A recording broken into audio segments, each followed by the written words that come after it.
ride or not? Are we gonna ride or not? Are we gonna ride or not? Are we gonna ride or not? In my jacked up truck, I'm moving slow. Speakers booming, y'all already know. Mud on the tires, feeling alive, country roads at night, the southern vibe. Looking out the window, fields in sight. My boots on the pedal, driving all night. Are we gonna ride or not?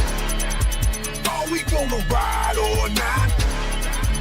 Are we gonna ride or not? Are we gonna ride or not? Stars above with the moonlight glow.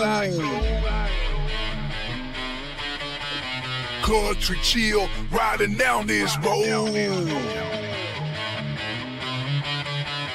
Catch me cruising as the bassline hits in the southern air where the night never quits. Rolling with my folks, just having a blast in a jacked up truck. We ain't going too fast. Are we gonna ride or not?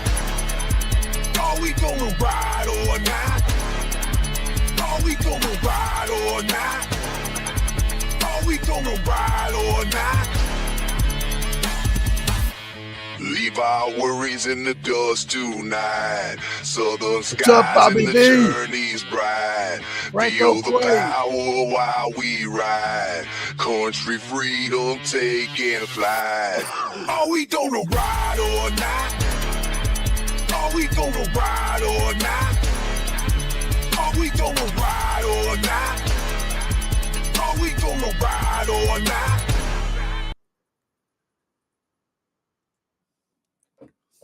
What's up, guys? Oh, good times all around. I got a little subject we're going to talk about tonight.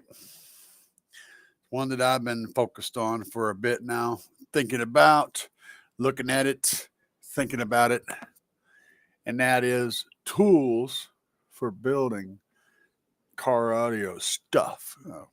All the stuff, mainly sub enclosures, but there are other things. How to get your basic tools, or more advanced tools. Some of us have an incredible shop full of tools. Some of us have sticks and rocks, and we have to try to accomplish the same thing. So it's always challenging. What is this? Bobby B says, time to get the party started. Absolutely.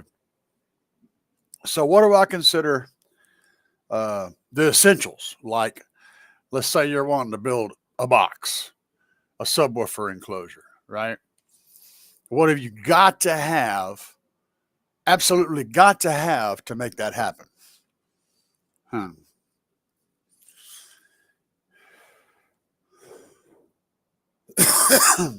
Well,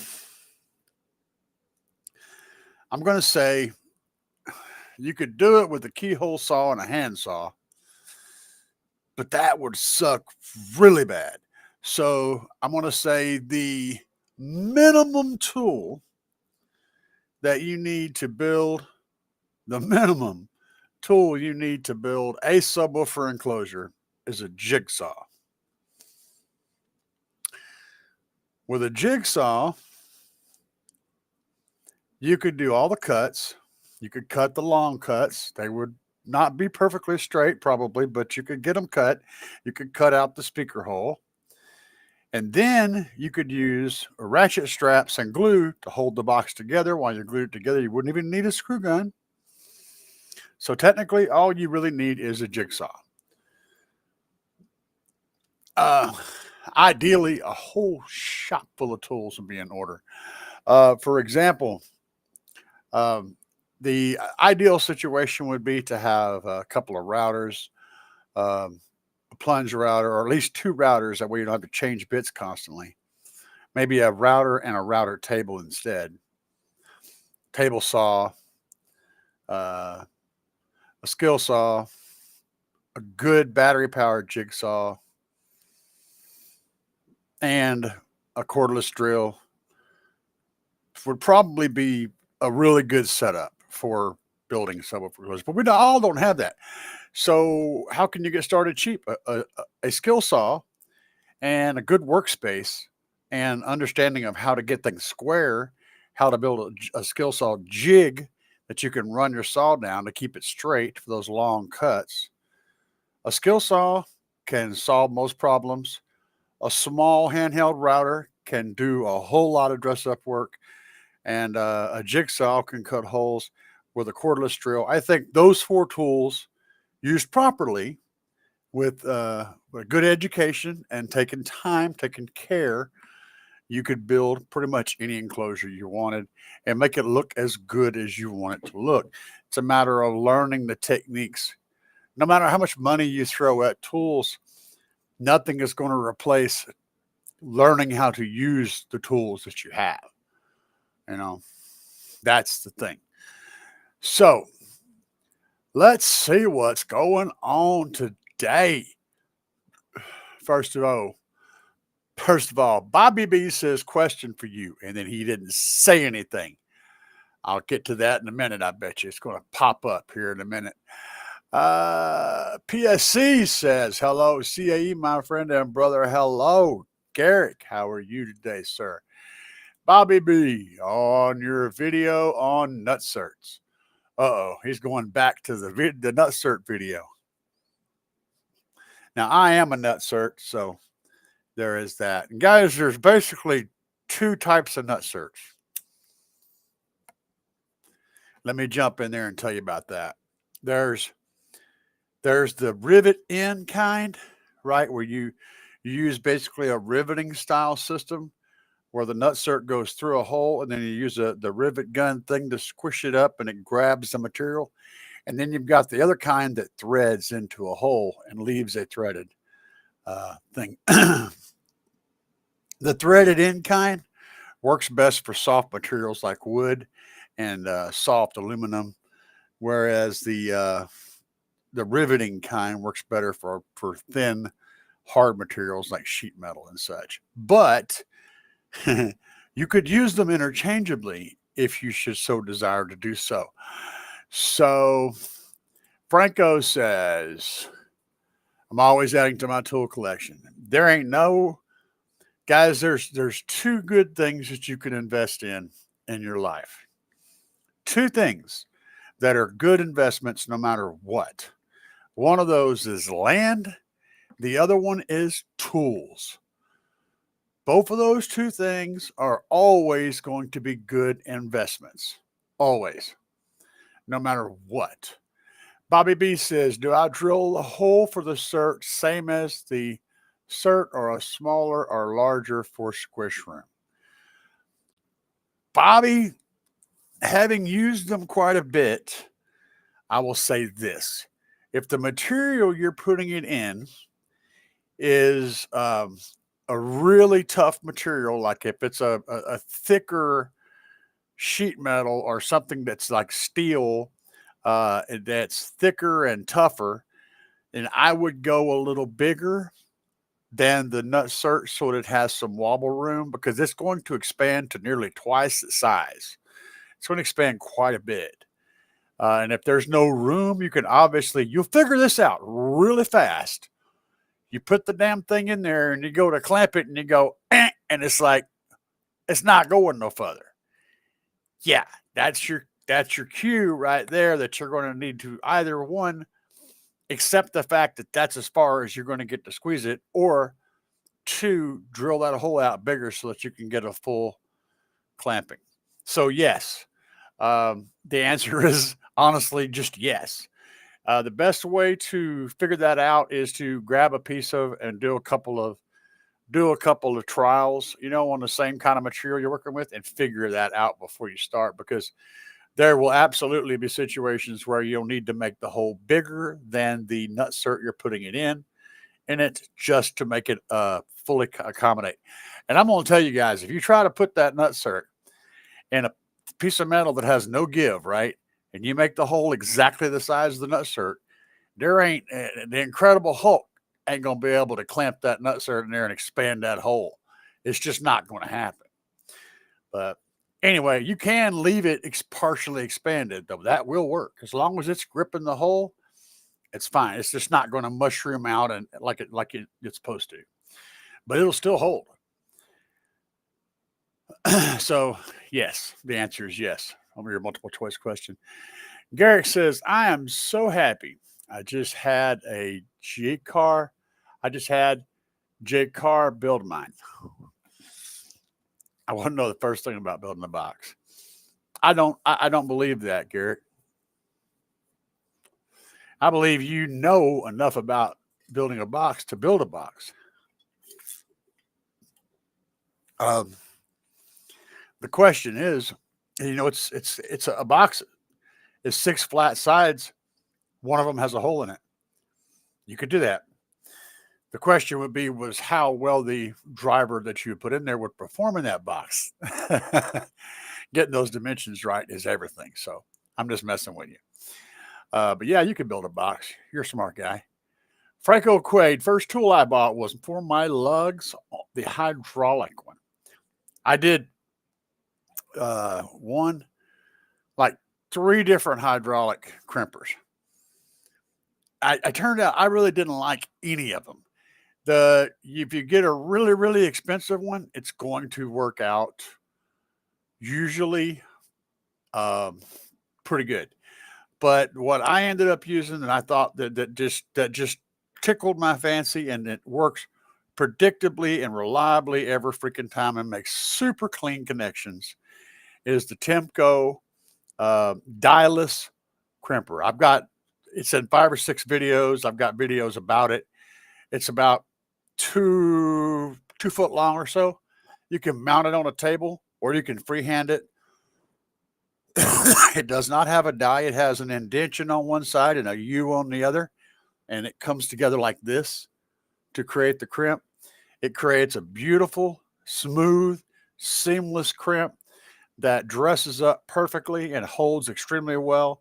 And you don't have you can adjust the knob so that you're dialing in how much it's going to crimp. I will never go back to a die crimper. Never. That is my crimper from this point on. I haven't found one to replace it. Andy has made the scene. He did notice that I found some essentially some kicker sinks at my buddy's shop. His bathroom is done up with square faucets and square sinks, and it's just bizarre looking. And first thing I thought of when I saw those was Andy. And Andy commented on it. Andy said, driving, but had to say hello. Have a great weekend, CAE and everyone. W and PSC. Uncle Bobby B. You too, Andy, man. You have a great time. Be safe, brother. Bobby says, Andy, and the rib nut kind. Yeah. So if you're doing thicker material, go with the ones that screw in. You thread those in and they'll actually grab the thicker, softer material. Those actually work extremely well. Like if you're doing wood, or like I said, fairly thick aluminum, it's a real good way to go. PSC, living down with him and talked with LAF. We got special bass knob in the making. Uh-oh. It's going to be a Praisinator knob. Praisinator. Yeah, baby. Bobby says plastic. Yeah, those the rivet ones are probably going to be best then. They're doing the battery tray. I got you. Battery tray to the fuse holder. Or 4 fuse holder.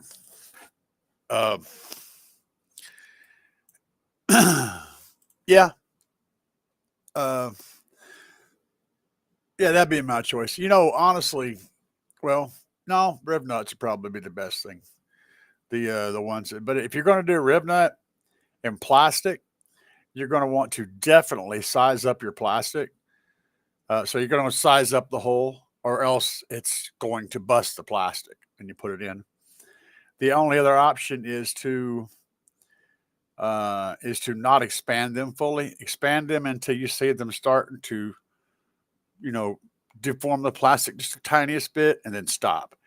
And it's another thing I would advise is you use aluminum rib nuts. The light gauge, they make them that are much lighter gauge and easier to work with.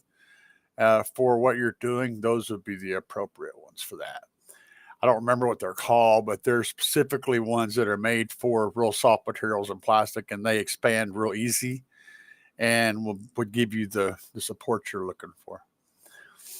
Other than that, you could always go with like just punching a hole and using an eyelet, pop rivet eyelet kind of deal, and just shooting the screw straight through it into other material.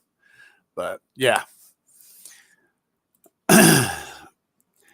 Oh yeah, Fuego is home. He is back in his crib. He is out of the hospital. We're glad to know that, Bobby. Thanks for letting everybody know. And y'all, if you haven't already done it, smash the like button. We need the likes, the like functions. You see, you guys are already popping up on the screen over here. That's y'all right there. That's y'all right here on the end. That's all you guys right here that are showing up right now. So y'all are already popping up. Smash that like button. Makes them numbers go faster. Everybody likes good numbers. PSC. Kind of like my ex-girlfriend, 4 flat sides with O.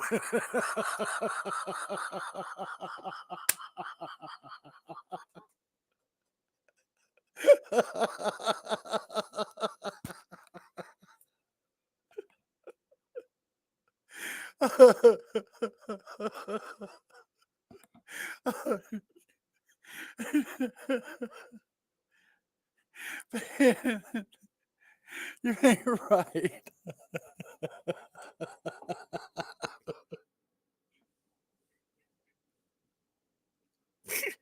Bobby, you're supposed to be pre-screening these people.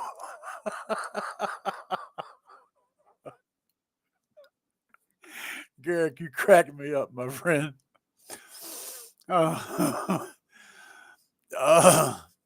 Garrick says, Andy's looking forward to you being on Kicking It with Andy or Unmasked show. Yeah. You never know, man. I'll absolutely do it. I've done I did the show with Big Jeff. It turned out pretty good. I think I was a little bit too much for Big Jeff to handle. He was like, "Holy crap, this guy's got personality. He's crazy." He said, I had everybody in the show cracking up, and I don't know. See, that's the problem with me when I'm if I do a show with somebody, my personality just sort of comes out, and I'm not a good guest, right? Because I kind of take over. I kind of take over. I overwhelm the host.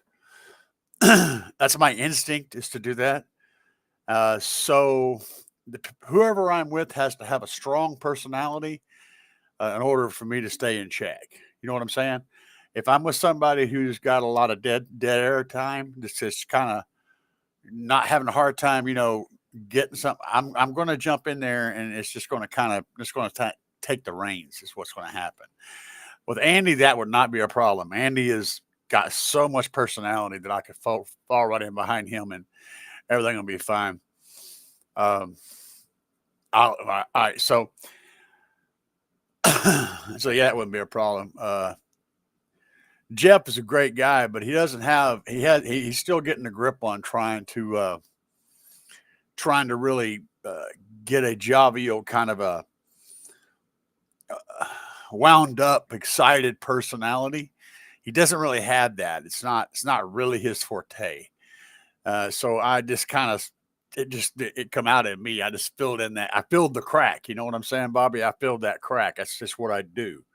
If you don't have a crack, then nothing gets filled. But if there's a big old crack, I'm gonna be filling that crack.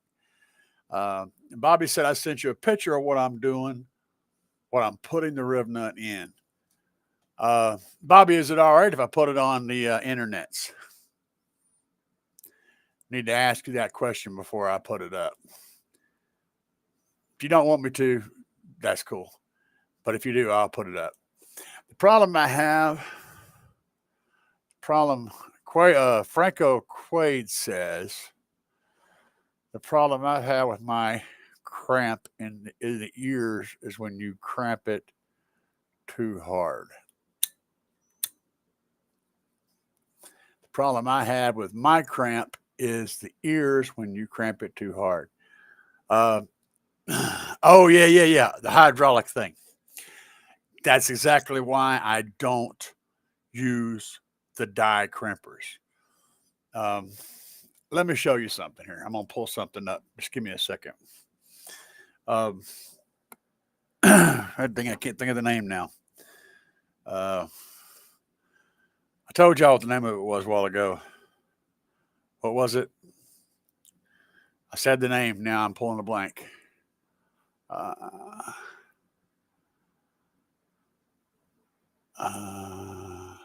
Yep. Lost it. Let's see. I'll look it this way. Stylus. Cable. Lug. Crimper. Bingo. Timco. All right. So this guy right here. Now let me get this up on the thing. I got to use the thing. All right. Got to use the thing. Here we go. Okay. This guy right here. This is what you're looking for. You set the, let's see, can I make that bigger? Yeah. So right here in this part, you set it to the gauge that you're going to be crimping. And I usually use that as a jumping off point. I start there, right? But then if I crimp it and it don't look like it's got enough crimp to suit me, I'll dial this knob down here in again, this knob down here. I'll turn it a little bit more and bump it, and then I'll crimp it again. And I usually do 2 or 3 crimps along the thing, and it ends up with a absolutely beautiful crimp. It's not ugly. The thing doesn't have any dies to lose. It just has these pieces that you see right here. Just as this will be the top part when you get done. This will be the visible part. And then this thing here punches underneath on the bottom. So it creates this divot inside. And then this top part's nice and smooth. And whenever you put your heat shrink on it, it looks, the lug ends up looking like this, right? It's shaped this way. It has a flat bottom and this nice rounded top, and it looks beautiful whenever it's dressed up. By far, this is the only crimper I use, period. And they're showing it being used there kind of badly because they got the wire halfway out. But you'll notice down here on the bottom, there's this little ledge right there. So what I've done is I took and put a screw alongside this ledge. And then on the other side, I put one there. And those 2 screws, one kind of hanging over the shoulder of the ledge right there. And then one on the other side, totally hold that thing in a locked in position on a table. And it's just the best, dude. There's not a better crimper, in my opinion. It does an amazing job. So let's see here what Bobby said about. Okay, Bobby said we can show it. So let me see if I can pull that up without getting. Okay, we'll try to do this. Hang tight. Replace. All right. So this is Bobby's crimping tool right here that he's using for the rib nuts. That's a nice looking rib nut tool. I'm going to see if this will work.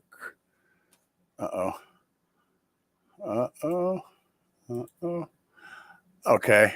All right. And that apparently is what you're wanting to fasten it to. I don't know.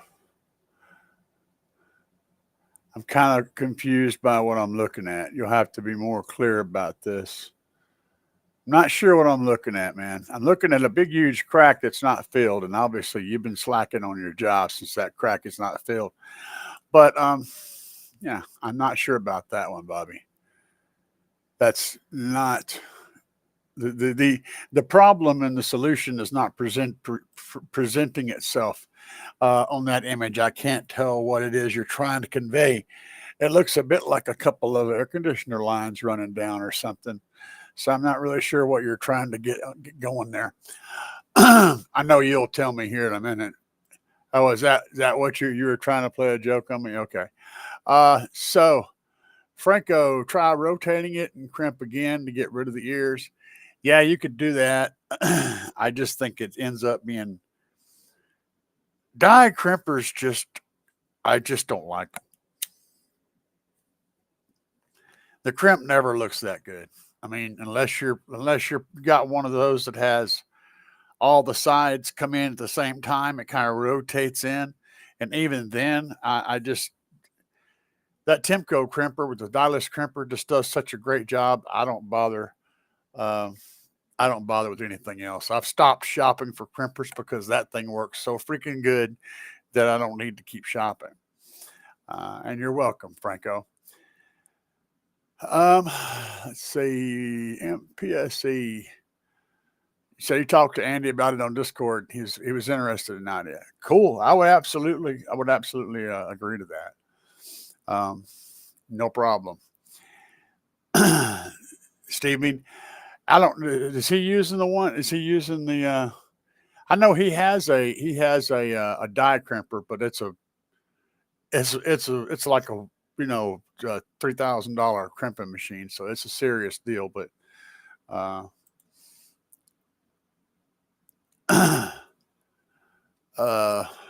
let's see here. No disrespect to him. No disrespect to him. I respect and have much love and appreciation for him. John Rabe don't act excited on his live stream feed video. Love John Rabe and Sky High. Oh, I get what you're saying. Yeah. It's like that's the thing, man. Some people just like if you're by yourself on a show, then you can set the tone and the pace, and if your pace is slow, then your pace is slow, and that's fine. But if you bring somebody on there like EXO, for example, who is a high energy, fast paced guy, he's just going to take over. He's going to take over because that's what his personality does, and I'm kind of like that too. When I get wound up, I just sort of take over the room.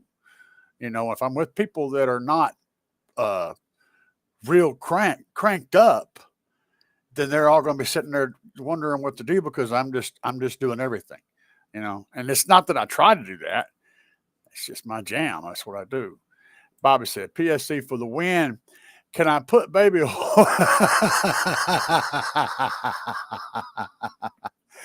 Y'all hadn't seen my last video where I was teasing Caleb about the Starlight roof. I was teasing him. I was calling it the P. Diddy roof. Yeah, you got to watch my last video to catch that. He's referencing that. We were talking about baby oil and stuff. It was funny. Chris said, can I put baby oil all over my speakers and tell my girlfriend to sit on the speaker box? Would it ruin my speakers? It might ruin your girlfriend. DIY audio guy. Looks like the Harbor Freight riv nut tool. It might very well be. But when it comes to riv nut tools, you use them once every year, maybe, or once or twice a year. You don't have to go buy, the Snap-on brand riv nut tool to be able to accomplish the goal. I mean, it's a tool that you use extremely rarely and usually not even nowhere near to the extent of what it's capable of. So an inexpensive version with lots of flexibility is perfect for the average homeowner, the average weekend warrior. So yeah, probably is. Nice to see you up here today, by the way, Justin. PSC says, Uncle Bobby B, you rock, brother. Oh, Bobby B is awesome, guys. Y'all don't even know. Bobby B is awesome. He's a perfect quarterback. perfect quarterback. And he has a great beard. He has a good beard game. Bobby V. Yeah, Jason popped in. Bobby said, I'd oversize the hole in the plastic slightly, add some glue, then crimp a little bit at a time until it's locked in, but not crushing the plastic. Yeah, that's kind of what I said. Or any combination of those things. Any one of those things or a combination of all three is excellent. But yeah, using some lightweight, lighter weight, easier to crimp rib nuts is also something you might want to do, because they have different types, and a nice soft aluminum ones will work better for that soft material. Yeah, DIY audio guy. See, he supports that. Like I said, look, if you try that Timco dialless crimper, you will be done looking for a crimper. It's over. That's the jam. It just works and it looks great, and it's one thing. You're not keeping up with all those dies. The only place that it doesn't work well in is when you're trying to reach up in some place where you've got an existing wire that you're trying to put an end on that's up underneath inside of something, and you can't work on it on the bench, right? Then using like a bolt cutter style crimpers or something like that that you can get, that might be the jam. But if you can get on the bench and work on it ahead of time, I can't find anything for the money that tops that Timco crimper. That's a great one. Bobby said he sent me another picture. I'm scared to see what this is going to be. I'm going to look at it first and make sure it's not, because you never know what Bobby's going to send, y'all. I'm going to tell you, if Bobby sends you a picture, you better have Google scan that first, because they're going to tell them what it's going to be. Okay, now I can see more. Let me look and see what this is. Okay. Are those holes that are there, is that what you're going after? What they're going to try to put it in? Those two holes that are near the positive and negative leads. Let's see here. I'll go back to this so y'all can see what I'm talking about. What we're talking about here is, what I think he's talking about are this hole and this hole. Building something out here. I think, if I'm guessing right, I'm going to look and see, but I'm guessing he's going to talk about building a tray out here in this area and attaching it to this. That's what I got, what I'm getting from this. So let me scan down here real quick and see if, no, he hadn't commented on it. That looks pretty thick. That plastic there's pretty thick. It's almost good enough. If it's got like a half inch of thickness in there, it's almost good enough just to run a real aggressive thread screw in there, or a bolt. You know, you could always heat up a bolt and run it in there and let it kind of melt its way into that plastic and kind of create threads that way. But there's another problem too.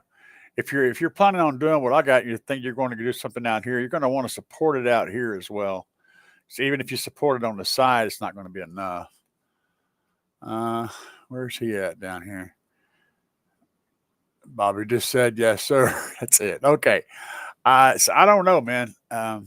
Yeah, I would want to build something else out here, some kind of bracing to come out of here someplace. Or make it very short. Like if it's like cut like 2 or 3 inches wide in that area, then that would probably support it. You might also consider attaching something to the side of this battery tray on this piece right here.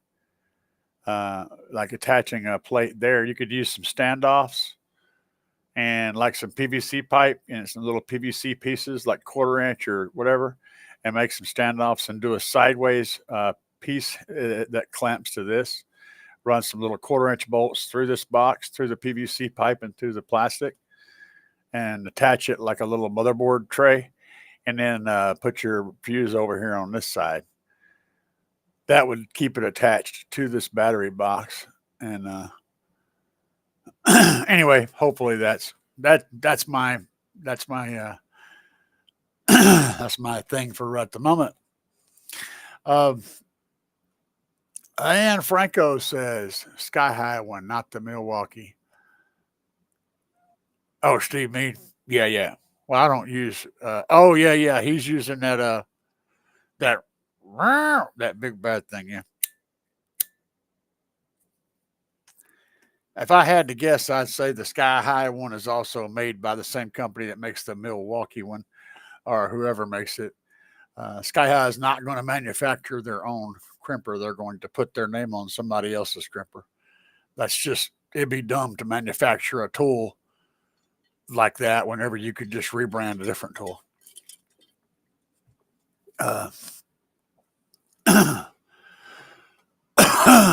Let's see here. Play it and live it. What's up, man? Glad to see you this evening.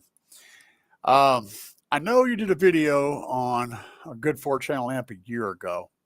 With all the new tech added and amps, now, what are the critical specs to look for a good sounding 4-channel amp besides AB? A good sounding, balanced inputs.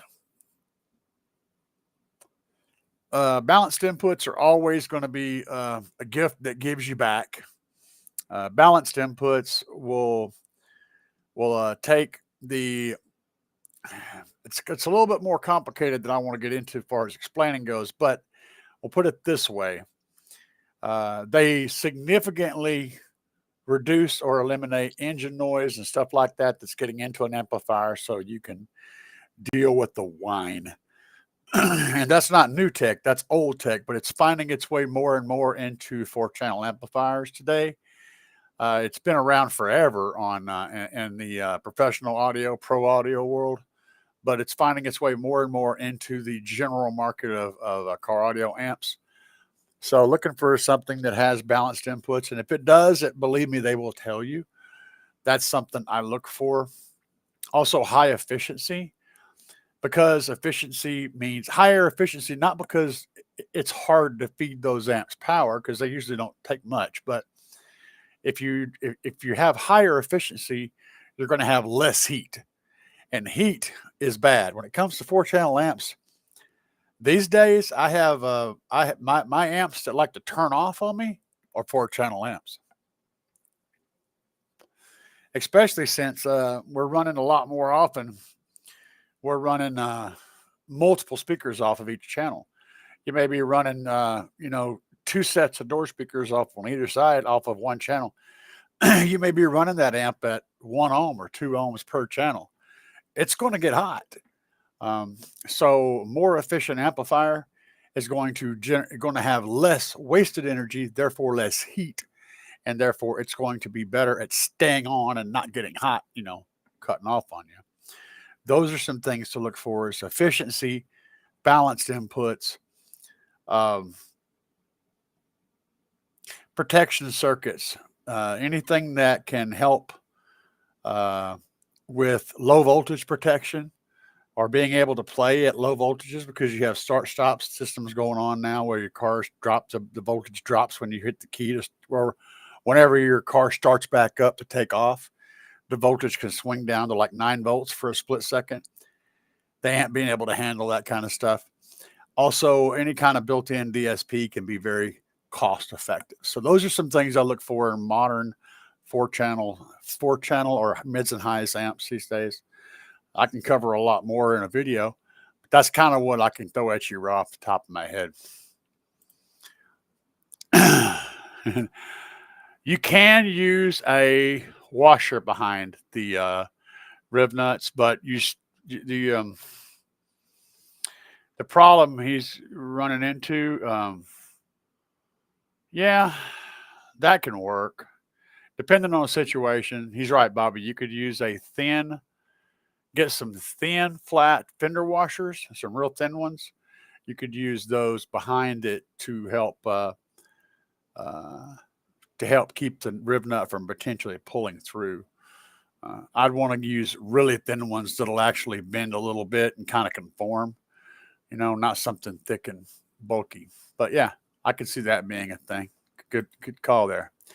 PSC, John is laid back and chill. Yes. That's totally fine. Totally fine.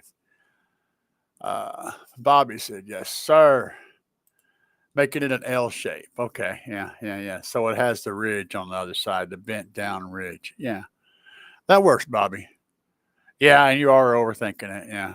But that's all right, man, because the most fun part of doing this stuff that we do isn't the thing that you have in the end.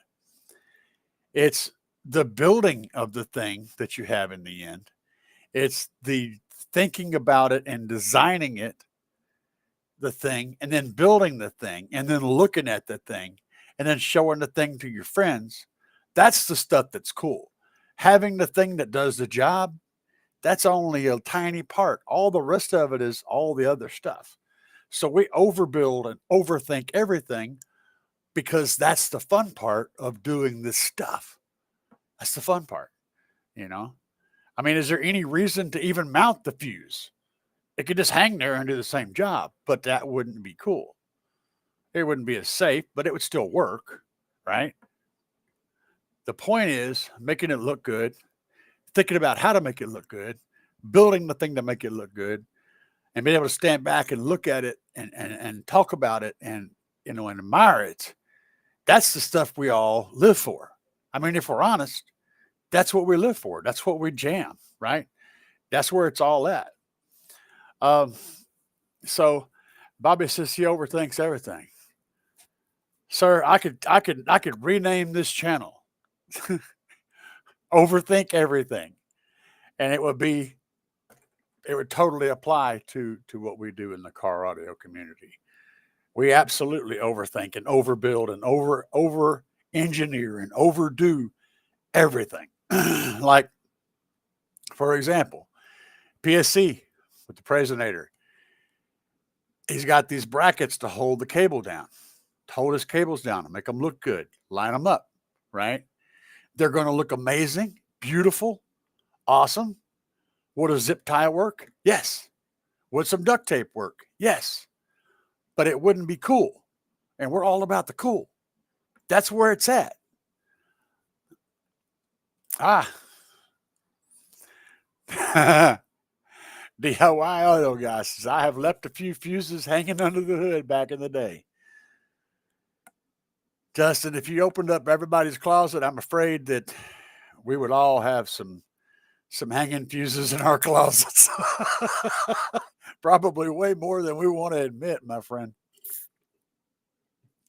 And probably more than a handful of 3 or 4 screws and subwoofers and screws that go through the hole but don't actually hit the wood in the subwoofer, or they run outside. We've all done that, man. All that crap.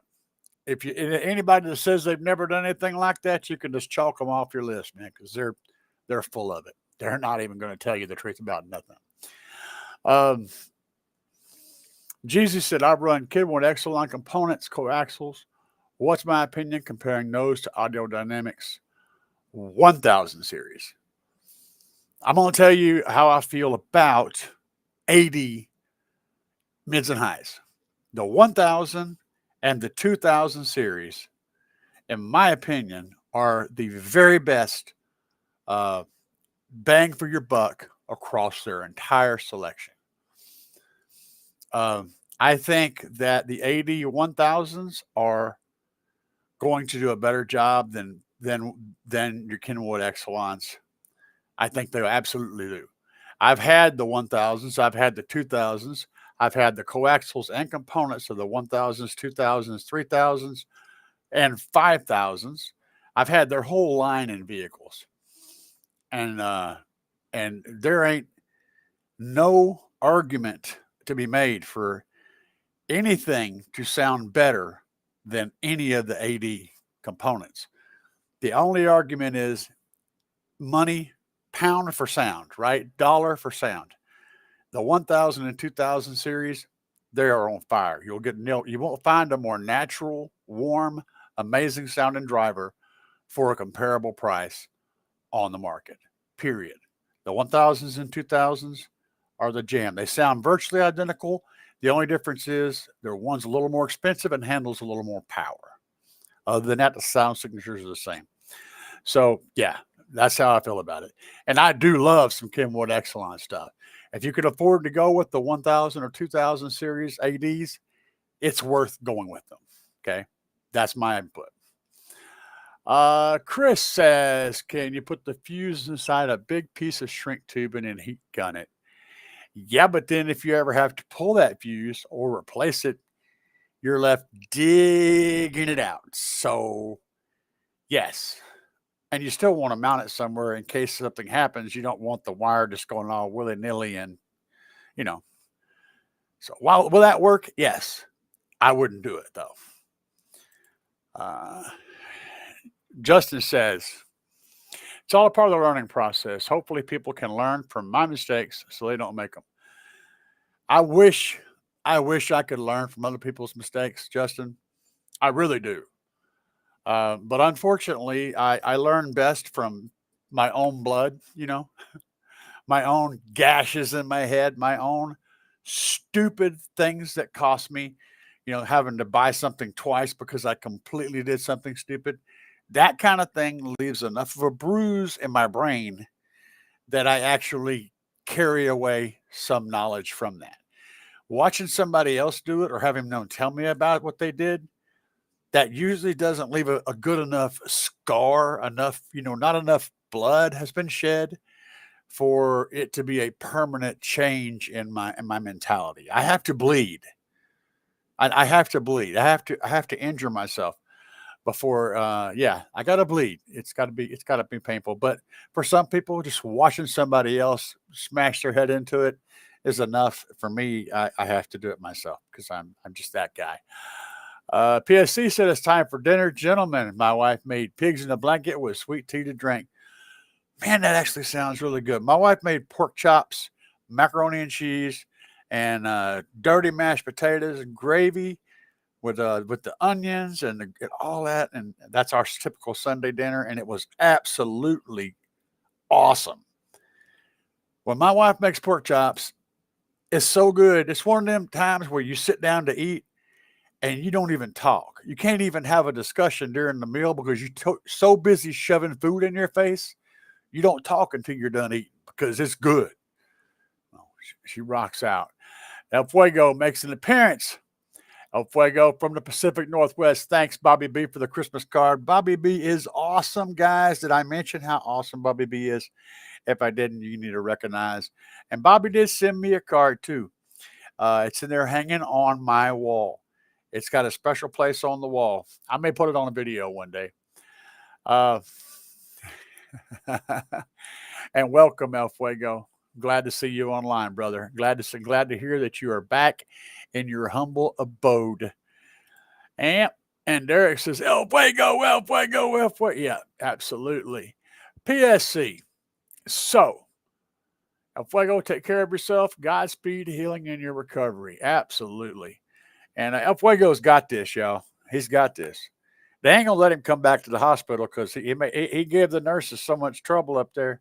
They ain't gonna let him back in, man. They're like, no, we're done. We're done. You gotta stay home now. You've tortured us enough.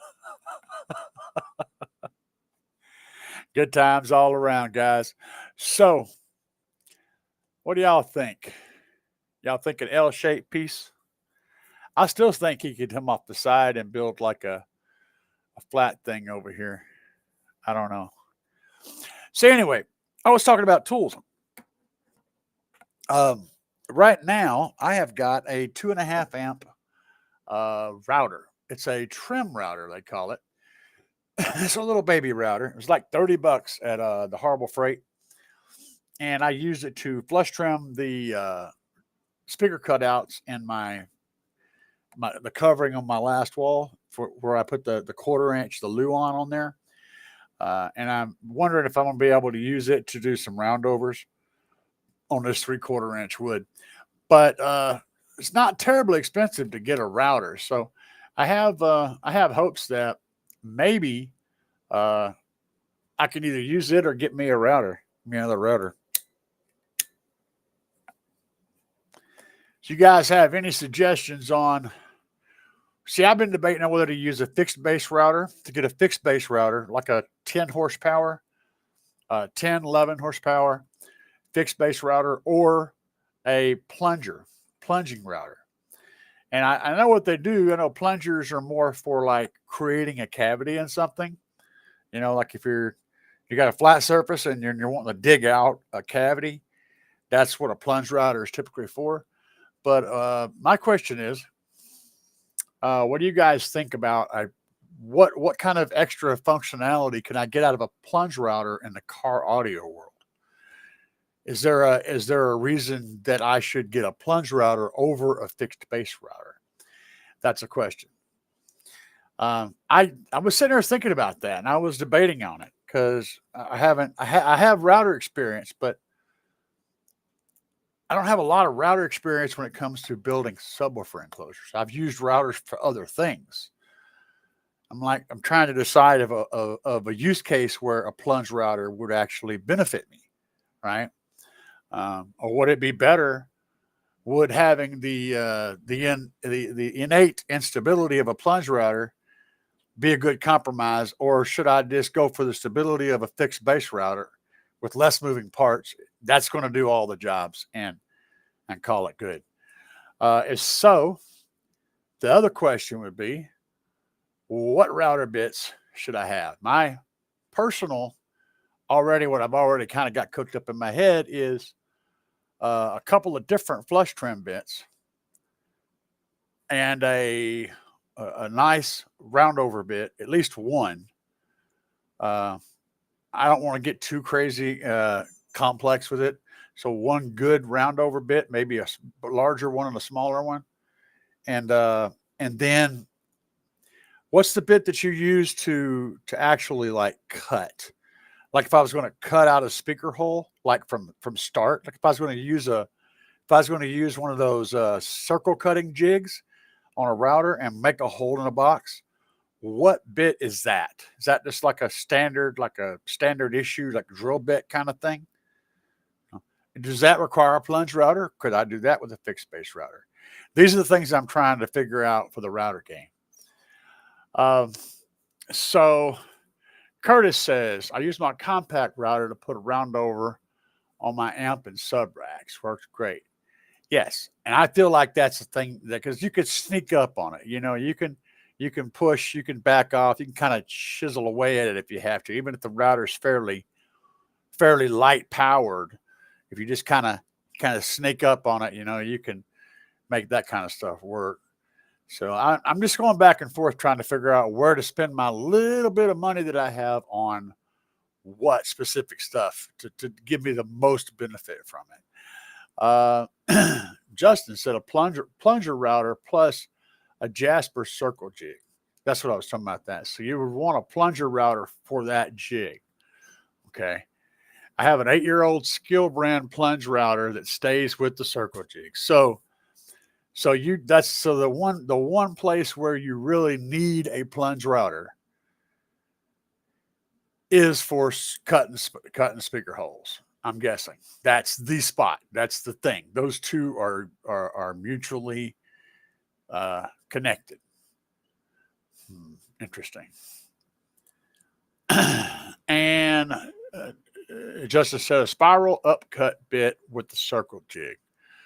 I've had good luck with Whiteside brand bits. They are a little bit expensive, but they work great. Point taken, Justin. So in other words, for the circle cutting, I'm going to want a plunge router, and I'm going to want a spiral upcut bit. Okay, fair. I'm guessing that's kind of like a drill bit. Kind of spins. It spits everything out in an upward pattern, so it kind of digs and pulls into the meat. Makes sense. Okay. I'm working on it. I'm getting it in my head, so I'm looking at it in my head, right? With that saying, now I don't have the advantage of having 3 or 4 routers, so that plunge router could also be locked in and used as a standard fixed base router for those oddball occasions where I needed a fixed base router until I got another router to keep, the circle jig thing attached to that. Is that truth? Hopefully that will be the thing. because I have to work with a little bit of stuff. I don't do a lot of routing though. So uh, honestly, that little trim router that I have is probably all I need for everything except for cutting circles. Yeah, yeah. I could probably just get that. Order get the router, get a plunge router, and get a circle jig. Yeah, and then I could disconnect it and use it if I have to. Just lock it down and use it as a fixed base. Got it. All right, bet. So my best bet is to go with if I can only have one, right? My best bet is to go with the plunge router because that gives me the ability to do the cut circles. And we need to make some circles, lots and lots of circles. And jigsaw works, but it's slow, and it's usually not as good. I just use my Dremel with an upcut spiral bit. Yeah, Dremel would work fine. Again, I got a little trim router that could probably do it. But I don't know. I mean, anything that's going to like chew at the wood, it's going to chew up the wood in a circle. It's going to make a hole eventually, right? If it chews at the wood and you spin it around and around, it's going to eventually make a hole. The question is, how long is that going to take? How is the motor going to be able to take the abuse of all that? All these things. But anyway, so as a rule, if you can only have one router and you want to make subwoofer enclosures, the best router to start with is a plunge router. Probably at least the 8 horsepower, 10 horsepower model, something in that range or more. A plunge router and the circle thing, the Jasper circle jig. It's probably your best bet to start with that router because that is going to be able to do all the jobs. I would also think that you'd be able to use a fixed base router on a circle jig and just plunge it, but it's going to be a lot less stable and not as good. Okay, so you've already been thinking about that. I already thought about that. I mean, we've all plunged non-plunging things. I mean, how many guys have taken the jigsaw and turned it up like this and let it eat until it cuts its way into the wood and then take off? If you give a man a hammer, everything's a nail, right? That's just how it works. If all you got's a jigsaw, man, you could perform operations with that. You could cut meat with it. You could carve a turkey with it, because jigsaw. And Chris said, I use my Dremel with a spiral cut bit. So yeah, you can get a kit with a plunger base and a fixed base. Yeah. That's kind of what I got in my brain, man. I have, like I said, I've been tossing this around because I got a little bit of money and I need a lot of things. And so I want to figure out the thing that's important. And the way I'm organizing this is I've got to get finishing materials to do the finish on the box when I get done with the wall. I've got to get some more cabling stuff. I've got to get some more heat shrink and stuff. I've got to get some more lugs. I've got a lot of things I need to get. But what I want to focus on right now is the stuff I need to do this step, right? Because I'm doing a step right now and I need to get that step done. So I need to focus on just the stuff that I need to do that step. One is I need to get a T-square because I do not know what happened to my T-square. And cutting sheet with a skill saw straight requires a damn T-square. You can do it with a tape and pencil and a straight edge and all that. But I'm going to tell you right now, get a damn T-square. Get a T-square. Because you could use that as a guide. You can set that up and clamp it down and use it as a saw guide. It's just an invaluable piece of equipment. A good sheetrock square, that's what I want.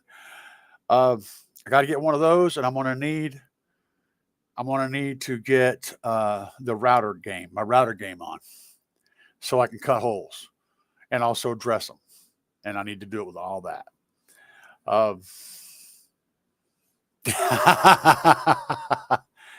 said, Chris said, how is lazy one day I used my I use my map gas torch to make holes. Absolutely, baby.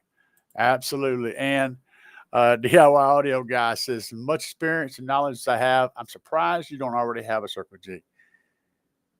The problem is I had a friend. I have friends. I have friends with that stuff. Okay. I have friends with milling machines and friends with 3D printers and friends with big, huge router tables, all the stuff. All right. And I always have had friends that have this crazy stuff. So I don't necessarily need it usually. And I don't build boxes very often. Most of the time, if I'm building a box, it's a once a year kind of thing, maybe twice a year. So I don't normally have to stock that stuff. And I've used it, tons of it, in the past, but I never had to have it because I just don't build many boxes. That may change in the future, though. So yeah, I know a lot because I've done a lot, but I don't have a lot of tools. Everybody else has always had tools.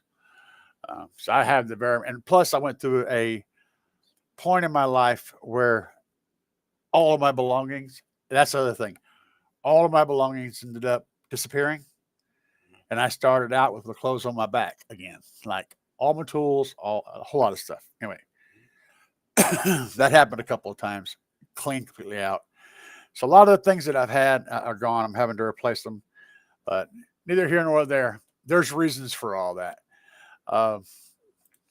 And Joey Garcia said, I got a deal with Audio Shop, 3-month payment for an amp that matches my subwoofer. It's an Audison amp. Nice. Good deal. Good deal. Anytime an audio shop will help you get into something, making payments on it and get you something that I always say that follow the rule, buy once, cry once. If you know you want this, don't buy this because it's all you can afford. It's not going to work. If you want this, find a way to buy this, because if not, you're going to spend part of the money buying this and you're not going to be happy. And ultimately, you're going to wind up buying this also. So now it's going to cost you this much plus this much. You see? Buy once, cry once. Get the thing you want first and figure out a way to afford it. You're going to be happier by buying the thing you want. And even if it makes you have to eat ramen noodles for the next 6 months, you're going to be happier doing that than saving the money and buying the settle thing. You're not going to be happy with it. And you're going to wind up buying it plus the thing you actually wanted every time. Buy once, cry once. No kidding, dude. El Fuego says, planning to build and gearing up for it with tools and equipment, my favorite part. El Fuego, I salute you, my friend. You're a man of the same mind as I have. I have got so many. It's med time.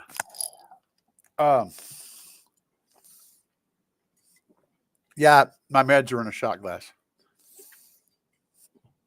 It's I forgot. Turn it over. The planning stage, I might spend months planning, meticulously planning and replanning and figuring out ways to do the thing before I even start building. And unfortunately, that means my pacing is very slow. You guys see my videos where I do a lot of talking, looking, and staring, and that's because that's the process for me. The process for me involves all that. Sometimes it involves a day off, doing something else. And it's just a process. Yeah, never do that. Never do that. You can always buy her tools. That's a thing. Like, it's Christmas time. What'd you get me, honey? Oh, I bought you a table saw. I know how much you wanted a table saw. That's when she turns and looks at you like, you're dead. But you wanted one. I've heard you say you wished you had a table saw. Yeah, that probably won't work, but it's worth a try anyway. Travis, what's up, Trav? He's decided to make an appearance, y'all. The king. Travis the King, Carnage Taylor. Just thought I'd pop in here to say what's up, and I'm glad you did, Travis. We are all glad to have you. I saw your new shirts. You're going to have to get me one of those shirts, man. I need like a double X. He's got some pretty cool shirts for his based on his build. Pretty cool stuff. I'm not going to tell you all about it. You'll have to go check out Travis King Carnage Taylor's channel on Facebook. Look him up and you'll find out for yourself what it's all about. You also look at Team GP, Team GP Car, and what's the other one? Savage Sounds, Team Savage Sounds on Facebook. Follow those guys. You can find out all about what Travis is all about and what kind of stuff he's got going on. 777's Gaming, so true, Chris. Yes, you never want to tell the wife. El Fuego said, "Good point." See, I still say you could buy it for her, man. That's the thing. DIY Audio Guy says, "Hope you all have a happy new year. We're going to do our best, man. And I hope you have one as well." And it's getting closer, it's the 29th. We got a day or two left, but we're going to do our best to make sure that all happens. Robert Montalvo, right. Don't buy Scar subs because that's all you can afford. Save up and get better subs. No. I can't even laugh about that as a joke, brother. No.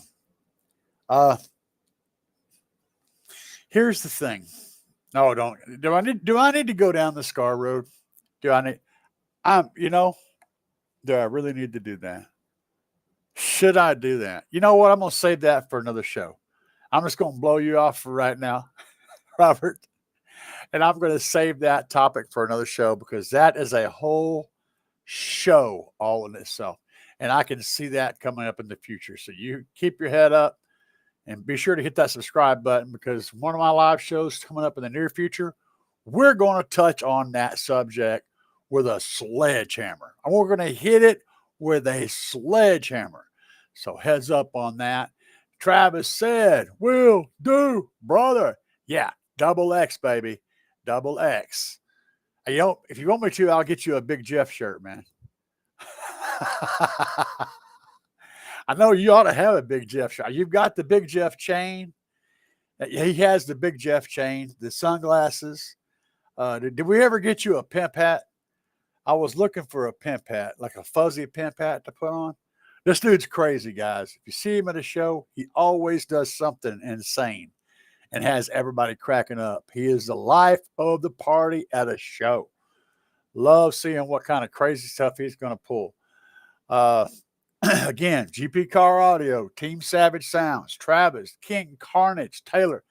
Any one of those three will get you into his world, and I hope you're ready for the craziness that is in his world. Robert says, "I'm JK, by the way." Got you, boss. Got you. All right, 777 says, man, you know it. Just kidding. Just poking at you. No, you know what? You brought up a good point, though. And I know you was kidding. I know it was a joke. But it's a whole topic we need to talk about. We're going to talk about it hard. We're going to talk about it so hard that there ain't going to be nothing left to talk about when we get done. We're going to have a freaking session. The committee will be in, and we're going to discuss budget subwoofers. Good, bad, and the ugly, baby. So y'all get ready for that. It is coming. Talk about the scars. Absolutely. Travis said, "No, but I got the Big Jeff hoodie." I got one of those too. I got a Big Jeff hoodie and I've got a B2 Audio hoodie. I got both. So, yeah, that's how we roll, baby. That's how we get things done. Oh, I got a new banner. I think I'm going to show y'all that banner. Hang on a second. I got to take my headset off. Y'all get ready. It's you. I'm going to try to show you a part of it.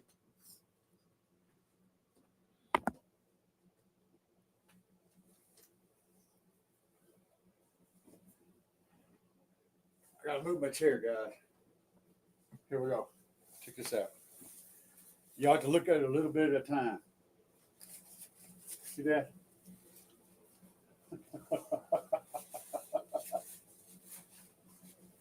It's big, man.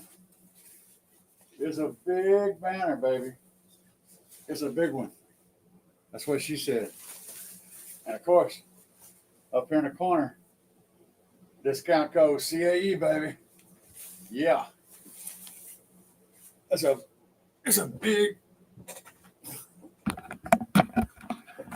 big one. It's quite a bit bigger than my trunk thunder flag. And it's a double-sided variety.